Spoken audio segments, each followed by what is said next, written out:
অন্য আরেকটা ফার্মের জন্য নতুন বাচ্চা আনলাম সোনালি।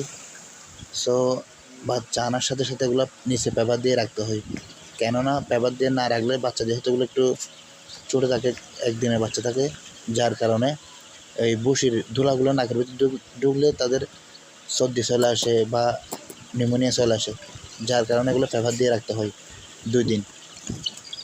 2 দিন পরে পেপারগুলো নিয়ে আবার বসিতে ছেড়ে দেওয়া হয়।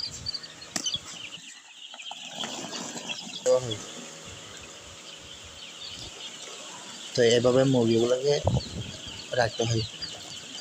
আর আমি আমার অভিজ্ঞতা যতটুকু আছে এতটুকু দিয়ে করতেছি। তারপরেও আপনারা যদি কেউ ভিডিওটা দেখে থাকেন বা আমার থেকে অভিজ্ঞতাপূর্ণ মানুষ থাকেন, তাহলে আমাকে জানাবেন কীভাবে কী করতে হয় বা কীভাবে রাখতে হয়।